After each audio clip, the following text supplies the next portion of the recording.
So let me invite Mr. Frank St. John, COO of Lockheed Martin, and Mr. Michael Miebach, CEO of Mastercard, to join us on the stage. And I'll also invite Ms. Menaka Doshi, Senior Editor of Bloomberg India. And finally, let me welcome Mr. Anuj Virmani, Managing Director of Johnson & Johnson MedTech India, to provide some scene-setting remarks for us. Good evening, everyone. Dr. Mukesh Aghi, President and CEO, USISPF. Mr. John Chambers, Chairman, USISPF, and Founder and CEO of JC2 Venture. Michael Miebach, Chief Executive Officer, Mastercard. Mr. Frank St. John, COO of Lockheed Martin. Ms. Menaka Doshi, Senior Editor, Bloomberg India. Distinguished industry leaders, delegates, and representatives from the media. It is my honor today to deliver the scene-setting remarks for this inaugural discussion on strengthening bilateral trade ties, opportunities, and challenges. The relationship between India and the United States has evolved significantly over the past decade, transitioning from a cautious partnership to a robust and dynamic friendship. This transformation has been driven by strategic interests, common goals, and a shared vision for global prosperity and stability. Important bilateral and multilateral engagements that the two countries are participating in include IPEF, Quad, the recently concluded Commercial Dialogue, and the Trade Policy Forum. These are all helping lay the foundation for strengthening global value chains and enhancing the partnership between the two countries for economic prosperity and security. There are several exemplary partnerships that American and Indian companies have formed in a number of industries, including in the healthcare space, leveraging our collective strengths. Reconfiguration of global value chain supply presents one of the most significant opportunities, especially as COVID-19 exposed vulnerabilities in production strategies and supply chains across the world. Today, the industries linking their value chains globally across a range of activities from innovation, manufacturing, marketing, education, and distribution. And the US-India partnership provides a strong foundation to leverage and maximize this advantage. Now, India has a stated goal of $2 trillion in exports by 2030, and accordingly, our government has recognized the need to diversify its export base and further deepen participation in global supply chains and value chains. To achieve this, our government has played a key role through macroeconomic policies, through infrastructure building, enabling a regulatory environment that's conducive to this, and human capital development as all. Robust policies such as the PLI scheme, a focus on ease of doing business, have all boosted investor confidence, while at the same time, there are areas that continue to be opportunities to further the potential. The Trade Policy Forum and other bilateral discussions have led to some very encouraging and positive policy developments. Industry was heartened by the statement that emerged from the TPF meeting that was held between Minister Goyal and the USTR representative, Ambassador Catherine Tai, earlier this year, where both sides have committed to work and further resolve several bilateral trade and investment barriers, including the areas of intellectual property, market access, cooperation on digital trade and technologies, data laws, customs and trade felicitation, regulatory harmonization, QCOs, standards, pricing for medical devices, and many, many other initiatives. We have also seen very strong progress in areas such as intellectual property with the patent amendment rules and positive steps towards regulatory harmonization, with India recently announcing the decision to join the IMDRF. We remain very positive and very hopeful of further dialogue on these topics, which will continue to boost investor confidence further. In closing, Johnson & Johnson has had the privilege of serving India's healthcare needs since independence, since 1947. We feel extremely proud of the legacy of innovation, skilling, access, and partnership we have in India, and impact for patients and augmenting growth of the Indian economy. As one of the world's leading healthcare companies, we advocate for policy measures that support strong, resilient global value chains that help and ensure that patients, providers, consumers all have access to medical goods, including during major public health crises. We remain committed to working together with several partners, including central and state governments, to continue to bring the best of Johnson & Johnson innovation and services to the nation. With this, I hand over to you, Ms. Menaka Doshi. Well, thank you very much. And good evening to all of you. You all have been a wonderful audience through the course of the day, and I'm sure you're disappointed as we are that the minister could not join us. But my two panelists have had a classic Indian day today. We were supposed to do the panel earlier in the afternoon. It got moved. Now we're short a panelist, but we're here and we're doing it. And so that's a little bit of the India experience. It changes, it shifts, but it gets done, right? This is what we're going to talk about over the course of the next 20-25 minutes. They are hungry, you are hungry, we won't take too long. But we're going to talk about each of their individual India businesses. Both companies, Mastercard and Lockheed Martin, have been in India for decades now. There has been a learning curve, and everyone here in the audience will sort of benefit from hearing of that learning curve. There's also been the opportunity to try and understand what India can do better. And we hope, since the minister is not on the panel now, That's the there will be advantage, some yes. candor in terms of that. We can talk freely. No, Yes. I can talk freely. I'm hoping you can too. Remember, we're on the record. And then we'll try and get their views on the 2 or 3 current challenges that the world is facing, whether they're geopolitical and election related, or they're technology and artificial intelligence related. So with that, I'm going to start first with you, Frank. You've had a business that's been in India that spans the Hercules to manufacturing fighter wings. And I'm trying to understand how much more India growth can Lockheed Martin unlock? What are the current numbers in terms of how much you manufacture here and how much you hope to grow that by over the course of the next 2 to 5 years? All right. Well, thank you, everyone, and good evening. We started in India a little more than 15 years ago. Mr. Ratan Tata approached our corporate leadership, and he had a vision to start an aerospace and defense sector within India. And we began working on a vision that included not only serving the Indian market, but serving the worldwide market. And over 15 years, we've been able to grow a supply chain ecosystem that includes more than 500 suppliers.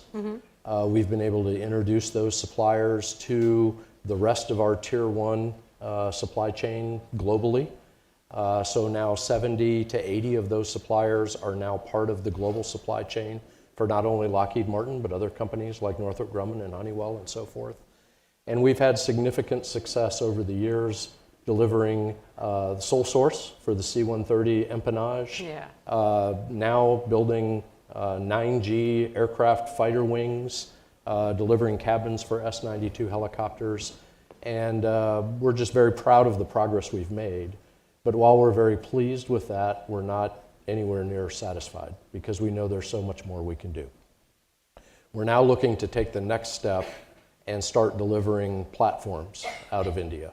So delivering not just the empennage for C-130, but the entire aircraft.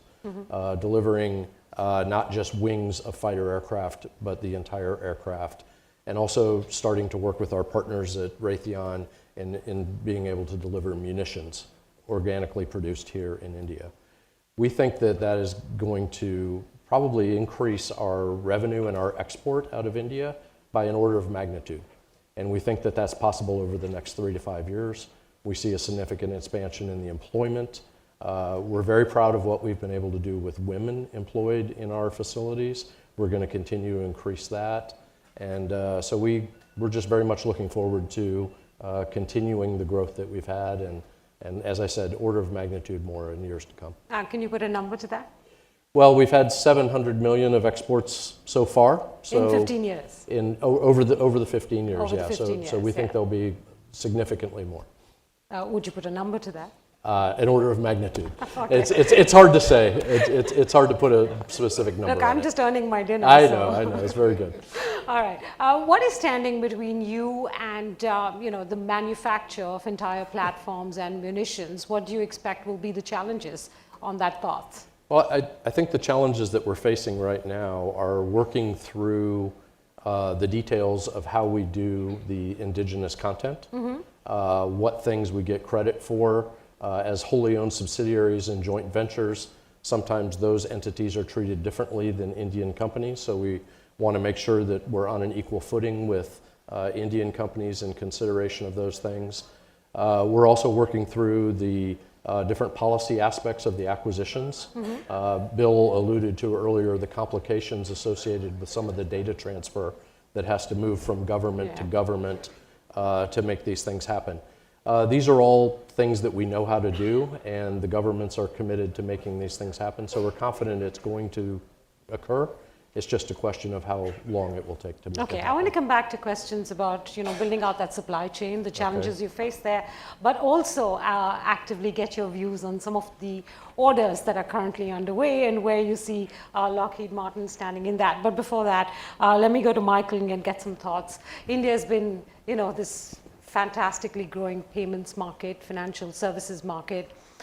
So you've got growth on the one hand, so attractive, and then you've got UPI on the other hand, which is this deep competition for you because there's no fee involved in it, and sort of it hurts the profitability of all other financial services companies. So what do you make of the potential growth possibility in India for companies like yours?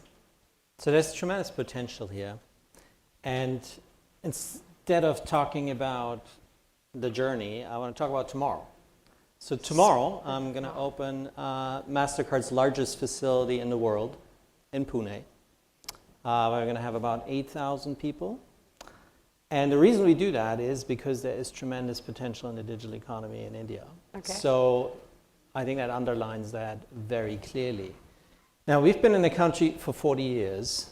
I promise I will not talk through every single year, but back in the day, we were all about cards, as the name indicates, and it was consumer card propositions, and it was essentially an off-the-shelf solution coming into India that didn't really cater to the local needs, at least of the larger part of the population. That worked well for a number of years. And if you just look over the course of the tremendous journey since UPI, you talked about it, Aadhaar and the India tech stack came into play. It has unlocked the power of a 1.4 billion people. It has. Growth opportunity for them, for their lives, their businesses, and we're on that journey. That is tremendous, and this is why we're investing into the future, because what we have learned here and what we're doing, what these 8,000 people are doing, is also looking at how do you grow in a market that's gone mobile first? I mean, how do you go into a market that has leapfrogged? Because India is setting the scene for many other countries around the world. So this is a very exciting chapter. You could take a view on this is competition, but then we might still be playing the same game. We're playing a different game. And India is a voice around the world. India is the voice of the global south. So we will see the India tech stack elsewhere. And we will engage, and we'll do that constructively and see, with this tide that rises everybody's boat, what kind of solutions can we put on top? And they will go way beyond consumer payment solutions. They go into commercial payment solutions, buyer, supplier, rewiring supply chains, as our scene setter just talked about. So fantastic growth journey. Before you ask, we never reported numbers on India. Are you sure? Are you sure? Yes. Okay. What are those 8,000 people in Pune going to be doing? So what will that number you could give. Yes, I just did, exactly. So this is now official. Actually, it would have been only said tomorrow. What are they doing? These are computer scientists, data scientists. They're innovating, they're building in partnership with 7 other global tech hubs around the world in kind of a network. We have them here because of the talent base, because of the tech ecosystem. A biggest part of our growth opportunity is engaging with the fintech community, and there's a thriving one here in India. And they're going to be crafting products that you will take Yeah. to the rest of the world. Exactly. Great. That answers one part of my question. It doesn't answer the second part, which is UPI. Because India is also a big market for Mastercard. Actually, if I can push back on that, I did give you an answer. The answer is what has happened here is opening up a digital economy that wasn't there before. So the government stepped in to see, here's all these people that are not part of the digital economy. Increasingly, the digital economy is the economy, so we've got to pull them in. And that's what the government did very successfully. These are all people that come into a digital ecosystem and will be looking for choice over time. So this is I would say, a public infrastructure piece like roads and railroads and so forth. But that allows people to move on those roads and allows us to engage with those consumers over time, as well as our customers, which would be financial institutions, fintechs, and so forth. So I find this is a unlock of a new model, as I said before, that wasn't there before. Okay, great. That new model, can you give us any more details of how you hope to be able to serve this evolving India market? Not just build products in India for the rest of the world using the incredible talent that we have here, but actually service the India market in itself, because the payments business in this country has changed dramatically in the last decade. And how do you do that profitably? Yes. So let's take a few sectors of the market. So this is one of the countries where you have the largest numbers of small and micro businesses in the world. Right. They are, I would say, the powerhouse of India. And they are chronically underserved by the financial sector. Just making a payment from A to B isn't the answer. Using that data and allowing these small businesses to get credit access. That's, for example, something that we do, where we apply our set of services around it. Take cybersecurity. Everybody in such a large digital economy needs cybersecurity solutions. More than close to 40% of our revenues globally are from payment-related services that we can bring into India at a totally unparalleled scale than was there before. So there's a whole range of buttons that we can press. Fundamentally, back to the point of global supply chains, more and more companies will come into India, and as rebalancing from China and various other things that are going on. And yet again, here you see a commercial payment sector that's been rather antiquated for decades. You would notice when you look at your commercial payments, it's a tremendous opportunity for us. Okay, great. I'm going to come back to challenges in just a bit. No numbers, but before that, supply chain building, Frank. You have something called LM Ventures in India that has helped finance your supplier base and give them the opportunity to grow alongside the business that you provide them. What has that experience been like, both in terms of quality of manufacturing, because that's even more critical in your business, and the ability to achieve scale as your business grows in the country? Yeah, you bring up a really good point about scale, because deterrence, which is the business we're in, is not just about capability, it's also about capacity and being able to bring the volume of deterrence at the same time, the quality of it. And so what we saw over the last 4 years was the fragility of the global supply chain when it came to defense. We had spent 30 years making it as efficient as it could possibly be. And then all of a sudden, when conflicts and COVID happened almost simultaneously, we realized as a global defense industry that we're not prepared to meet the challenge. And so the challenge that we're facing in our supply chain is, where do we find the supply base that not only has the right cost, but, as you mentioned, the right quality. Right. And we've been so pleased with the quality and the attention to process and the attention to detail here in the Indian supply chain. I was in Hyderabad this last week touring the facility, and about every other employee I met spoke to me about the quality of the work that they were doing and pointed to the systems they were using to manage that quality. And so that means that the suppliers here are trustworthy. It's a place we want to make investment. We want to scale. I'm sorry, what was the second half of your question after quality? Quality and scale were the two questions. Oh, okay, quality and scale. And so, and I guess I'd say you might think when you talk to us about, we talk about C-130, we talk about fighter aircraft, but the supply chain in India is being used in all of our products. Right. So we're pulling things out of that supply chain and putting it into spacecraft, we're putting it into weapons, we're putting it into surface combat ships. And the great thing about the supply chain in India as well is that everyone here just about is a digital native. And the deterrents of tomorrow are going to be digitally enabled. Previously, deterrents were physical systems, Right. Newtonian systems. You had rockets that flew, you had ships that moved, you had airplanes.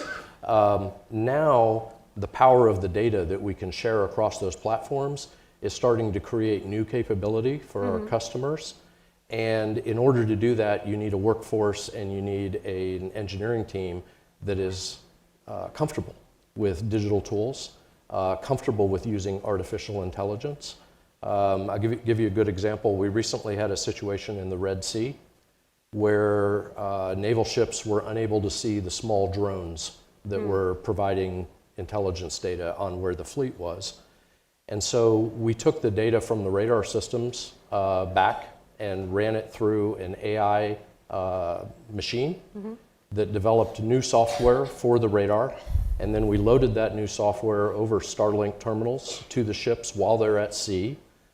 And within a day, they went from being able to see none of those small drones to seeing 99% of them. Right. And so having a workforce of the future that understands the power of artificial intelligence, is comfortable working in that digital environment, and is able to bring those new deterrence capabilities to life is something that's vital to our future. And in India, we have a partner that has an abundance of that kind of labor and workforce. And so we're eager to do even more than what we've been doing. Okay, you're in the running for a large medium transport aircraft order. Yes. Are you going to win it? Well, we should. I could We spend should. time beating around the Yeah, bush, so- but so- dinner. So we should, and I'll tell you why. Enjoying this too much. So how are you making money again? No.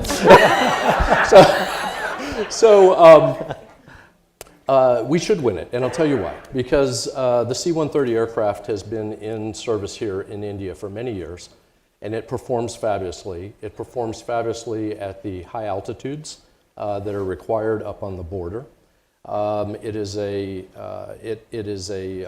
are thousands of the aircraft in inventory around the world, and so that means there's a supply chain of spares and support that will allow the Indian Air Force to use C-130 effectively and efficiently for its life cycle. The other reason is because we've recently just established a partnership to do an MRO here indigenously in India. And our expectation is that that MRO facility will serve not just the Indian Air Force, but also air forces in the region who also have C-130s. And so we think the performance of the platform, we think the sustainment capability of the platform, and the fact that it's going to be largely sourced here in India, not only just the platform itself, but all the parts, we believe we're going to win this competition. When will you know if you won it or not? Well, that gets back to my issue of we're not sure. We know what the process is. We just don't know how long the process is going to take. A little bit so like we our panel anticipate discussion this will today. be within a year or two. Within a year or two. within a Will year you or have to two. make any more commitments to manufacture in India to actually win it? We do have to make the commitment in terms of the final assembly. Yeah, which is already But- part of the the parameters of the order. But beyond that, do you intend to? But the infrastructure that we've built, the supply chain that we have here, along with the MRO facility, we believe that's more than sufficient to satify what we need to And do. you see the scope for adding to that MRO facility, irrespective of whether you get this order or not? Do you see the scope as a large one? Well, if the MRO facility will serve the 12 aircraft that are in the inventory today, as well as the region. If the Indian Air Force buys another 60 aircraft, then that MRO facility will be much busier. So it will grow only if you get the order. Well, I would say it's limited to the aircraft in the region Got it. and the Yeah. Indian fleet You're today. also in the running for, India's potential order for multi-fighters, if I understand Yes, that correctly. yes. But that's not yet a more final timeline. It's not as close a deal as That one's a little farther out. further out. Yes. Your chances are good in that? I think they're fantastic. So India will be what part of your business, let's say 10 years down the line, both in terms of what you're supplying to the Indian government, but also what you're manufacturing here. If you can't give me absolute numbers, maybe a proportion of your overall book might help. Oh my goodness, never do math in public, right? I would say India will become our largest defense export business. Okay. Outside of what we do domestically in the United States, India will become that largest defense export business. And I also believe India will be in the top 2 or 3 in terms of revenue generation internationally if we're successful in these captures. Excellent. Thank you so much. Thank you. Michael, sure, no numbers yet? No. None? No. But All right. you can check in 5 minutes again. I actually will. Yes. That's what they teach us in journalism school. Just keep coming back. Yeah, just keep going back. You spoke of, serving parts of the commercial transactions market, Yes, or the commercial yes. business market. I also did read that you've just tied up with, ADM to be able to reach some of your solutions to the agricultural community, if I'm correct. I want you to sort of quantify or expand on your previous answer about the India opportunity and doing business in India in terms of new segments. Like, will agri grow to be something significant for you? Right. So, first of all, let's come back to the model and how it overall works. So, we provide payment solutions, and we provide a whole range of services that make these payments either safer or smarter or more insightful, any one of the above. Cybersecurity was one example I gave earlier. We make our own payments safer, we make other people's payments safer, and so forth. So that is the model. It all starts with a transaction, a digital transaction happening.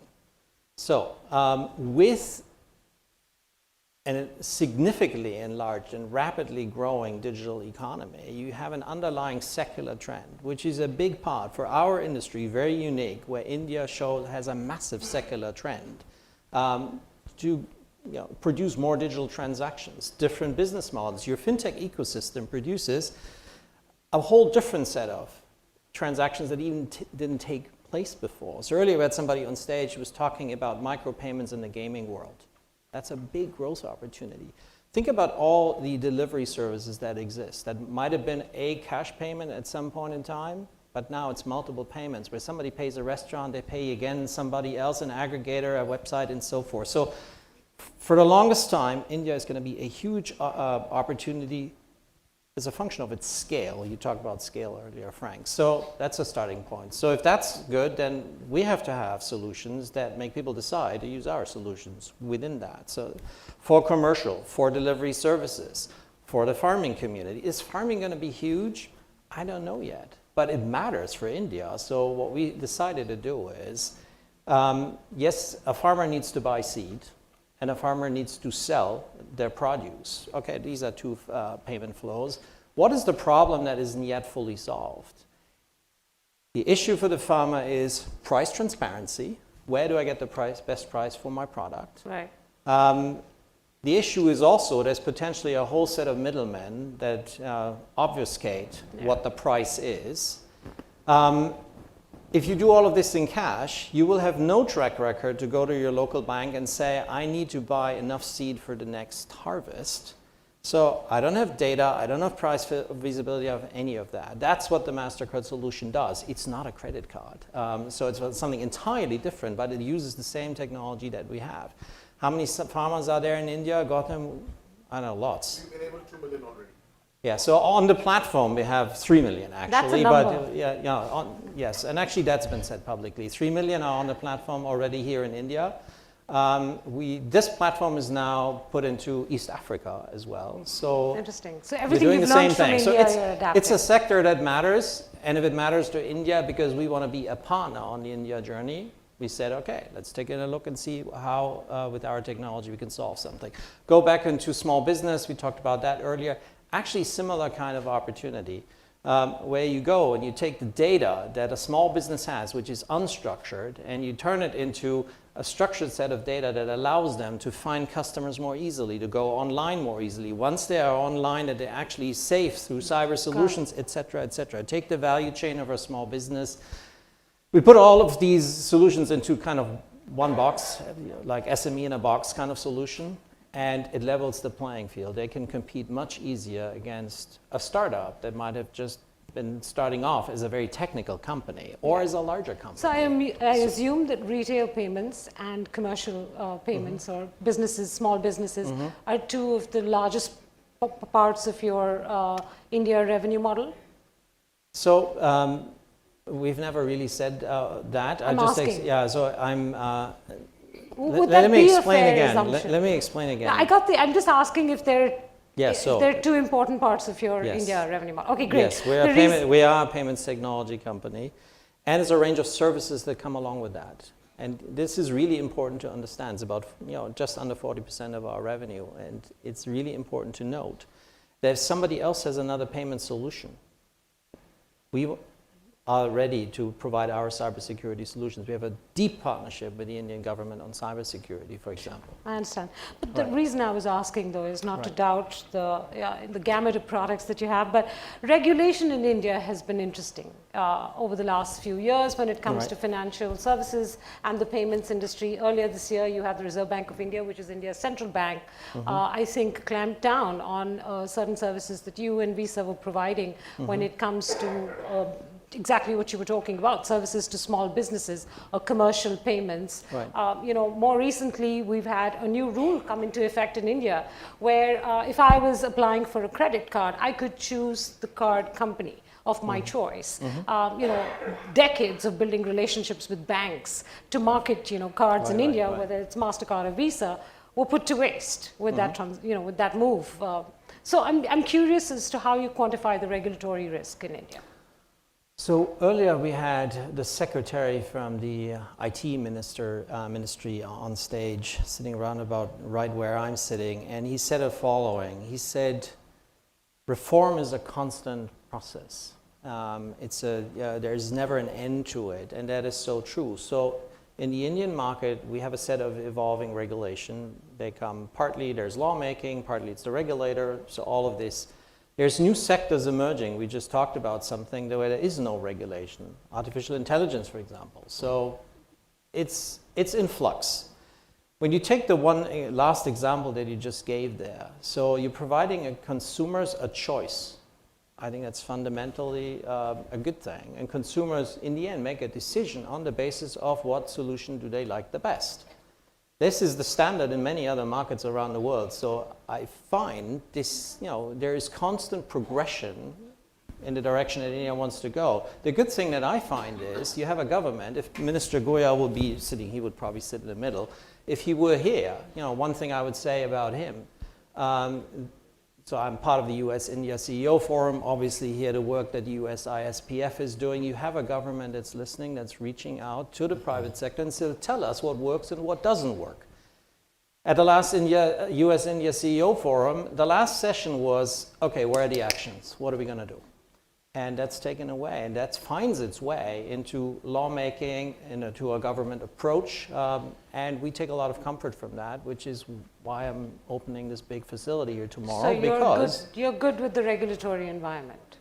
I'm very good with the approach that, we're going to ask, we will consult, we will evolve. Okay. That's a very good approach. All right. So one last final question, because both of you have already spoken of AI and the role it's playing in some ways, illustrative ways in your business.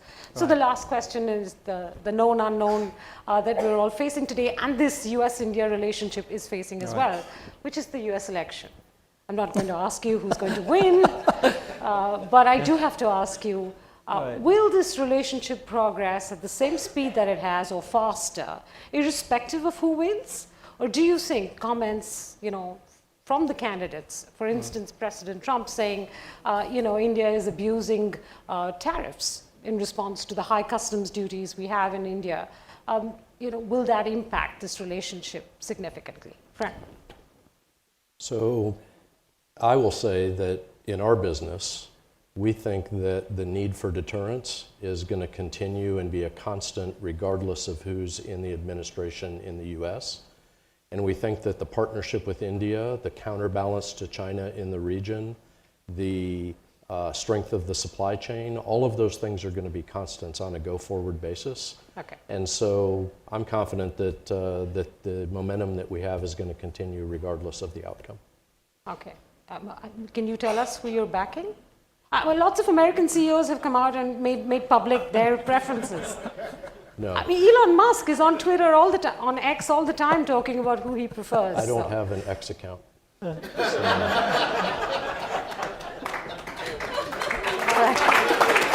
You win. Same question to you, Michael. So what Frank just said, fundamentally true from our perspective as well. So the geopolitical environment is the same environment for India and the US after this election. The fundamental balance where the world is between various powers at work, I don't think will dramatically change. There's been policy that's been fairly consistent between the previous administration in the United States and the current administration, so that hasn't so dramatically changed on the foreign policy side. From that perspective, I don't expect any dramatic changes as far as the India relationship is concerned. The other thing is, I come right back to the secular trend in a rising digital economy. The digital economy will power on regardless. AI will power on regardless. And that is what our company is doing. So from that perspective, we're not worrying about that either. Do you have a pick between the two? I'm a German citizen. I can't vote, sorry.